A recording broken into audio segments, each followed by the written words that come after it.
Alors il y a des automobiles hybrides, c'est la grande mode, hybride, elle fonctionne sur deux modes, elle fonctionne avec du pétrole normal et puis elle fonctionne avec des batteries. Et puis il y a les hybrides rechargeables. Alors là, c'est la Prius, on la connaît bien parce que Toyota a été un des premiers à lancer ce modèle hybride. Il va y avoir 20 ans que la Prius a été lancée. Oui. On peut dire que c'est un succès absolument extraordinaire, mais là c'est une nouveauté, c'est une Prius. Alors on roule à bord et en même temps elle est rechargeable, ça veut dire qu'on a à peu près combien d'autonomie avec un moteur complètement électrique? Alors, on a toujours les deux moteurs, thermique et électrique, mais on roule plus longtemps en électrique. Là, c'est à peu près 50 km. Donc, par rapport à la précédente version, on roulait à peu près 25 km en électrique. Là, on roule 50 km en tout électrique. Et l'autre différence, puisque ça s'appelle une hybride rechargeable, c'est qu'on peut, comme son nom l'indique, la recharger.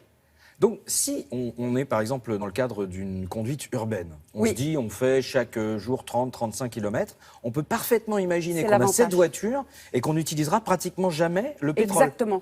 C'est ça l'avantage de cette voiture. Vous avez un centre-ville réservé aux voitures électriques, vous pouvez forcer le mode électrique. Vous ne faites effectivement que 30 km par jour à peu près, vous pouvez vous dire toute la semaine, je roule en mode électrique. Et puis je pars en week-end et j'ai l'avantage d'avoir l'autonomie d'une voiture classique, on va dire. En tout cas, on n'a pas cette autonomie limitée qu'on peut avoir avec une voiture 100% électrique. Et ce souci de dire à quel moment je vais devoir la recharger, comment je vais la recharger. Vous pouvez la recharger, vous ne pouvez pas, vous avez votre moteur thermique. Et on est prioritaire sur les places des voitures électriques ou pas? C'est considéré comme une électrique ou c'est pas considéré comme une électrique? Alors, j'ai un doute, je pense que oui, dans la mesure où vous la rechargez. Vous pouvez la recharger. Une voiture hybride, non, parce que bien sûr, on ne la recharge pas. Mais je pense que logiquement, comme on peut la recharger sur des bornes publiques, on peut la recharger sur ces places-là. Ne me dites pas que vous avez testé le véhicule. Non, je ne vous le dis pas.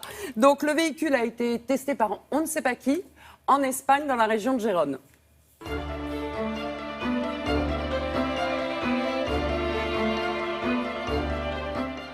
Cette deuxième génération de la Prius hybride rechargeable est une grosse évolution de la première génération, notamment avec une consommation officielle d'1 litre au 100, des émissions de CO2 très réduites à 22 grammes par kilomètre, une autonomie électrique réelle de plus de 50 km.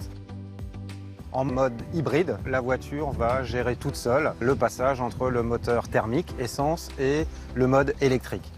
Quand vous arrivez en ville, vous pouvez, grâce à un bouton sur le tableau de bord, vous mettre en mode électrique pour profiter de la conduite électrique sans aucune émission, ni de CO2, ni de gaz polluant.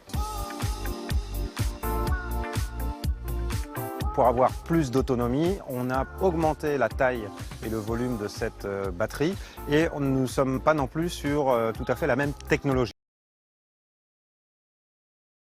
Plus que la Prius. Pour quelle raison cette augmentation de poids? Alors la différence de poids vient essentiellement de deux facteurs. Le premier, c'est que la voiture est un petit peu plus grande, la version hybride rechargeable est un petit peu plus grande que la version hybride. Et puis l'élément essentiel, c'est bien sûr la batterie hybride pour avoir 50 km d'autonomie qui est plus importante. Donc ce qu'on en a fait pour compenser cette augmentation de poids, c'est notamment d'adopter un haillon de coffre en matière plastique renforcé de fibres de carbone pour justement diminuer ou limiter la prise de poids au maximum. La batterie qui est plus importante, nous l'avons logée sous le coffre de la voiture, là où dans une hybride classique, la batterie étant un petit peu plus petite, elle est logée sous la banquette arrière. Donc ce qui explique la différence de coffre un petit peu moins importante dans le cas de l'hybride rechargeable. C'est le premier véhicule au monde à avoir un toit solaire de série. L'intérêt de ce toit, c'est qu'il permet de recharger jusqu'à 5 km par jour la batterie hybride. Sur une année par exemple, ça permettra aux utilisateurs de gagner environ 1 millier de kilomètres en autonomie toute électrique.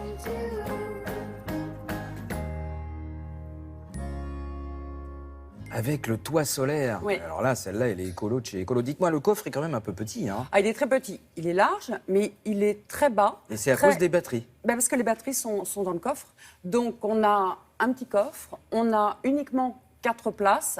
Donc c'est vrai que c'est une voiture en plus qui est plus destinée pour la ville, parce que sinon, si on ne roule pas en électrique, ça n'a pas beaucoup d'intérêt. La voiture est à 37 000 €. On déduit un bonus écologique de 1 000 € uniquement. Mais c'est déjà ça. Ça la porte à 36 000. Bon, ok. Et si on veut une autre couleur, c'est 37 000 de plus, quoi, parce que c'est les japonais, c'est ça, c'est toujours. C'est-à-dire qu'on a tout de série, on change juste. Non, une autre couleur, c'est le même prix. Si vous voulez une peinture métallisée ou une peinture nacrée, là, vous payez. Mais tout le reste est de série, ce qui est assez rare quand même. Merci Anne-Christine, on se retrouve.